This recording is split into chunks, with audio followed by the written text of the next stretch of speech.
When last we left our intrepid adventurers, Seraph may have just unleashed the local troops on the villagers that he's been tasked with making into friends. The party holds a quick discussion. When they get outside the tent, there's no sign of Brian Bitter, the commander of the Alt, or his men. They head off as quickly as they can to the elder's house. By the time the party gets to the buildings, they see Brian Bitter and his men coming out of the buildings. Each is carrying 2 or more sacks with items inside about the size of a human head. Australia puts her hands over her mouth in shock. Seraph asks what happened and what's in the bags. Bitter smiles, holds up the bag, and proclaims that they're cabbages. He says that he grew up in a village like this, and he knows the ways of village people. He says that the women's circle needed bribing, and he did it. He tells Seraph that he needs to be reimbursed for the money later. He says that the Southern Deseradan Alt has been offered space in the village as long as they need it. The next day is less tense.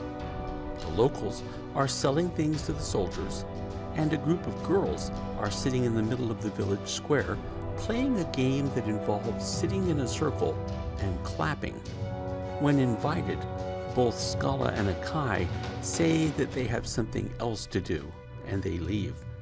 Australia, who's just a bit older than these girls, sits down and joins them, and plays the clapping game. Later, the girls and some of the boys watch as the soldiers stage practice drills in small units. Johanna the Harker watches, but does not join in. He spends the time sitting with Australia. Akai takes up her place in the river, communing with the goddess Marcia.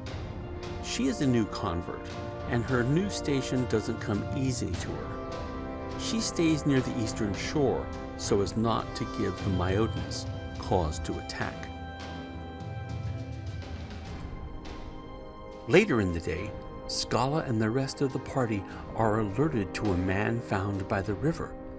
They wonder if he's a Myodan. He's brought to the tent, and they get a good look at him.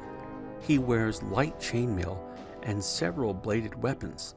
Akai mentions that he smells really good to her. She didn't mention that he smells so good that literally she would like to chew his flesh. She decides that's perhaps not the best thing to share. She did mention that he has the same smell that druids have had to her. So maybe he's a druid. The man in his delirium tosses and turns, and he sits up and he fights and slaps at the party. Then he comes to his senses. He introduces himself as Duncan, the ranger. Later that night, when he's feeling better, Duncan tells the party that he was upon a world with his wife when suddenly he found himself here. He pulls out of his cloak an orb with a small statue of a woman dressed in white robes holding a scythe. He tells the party that this is a figurine of his wife.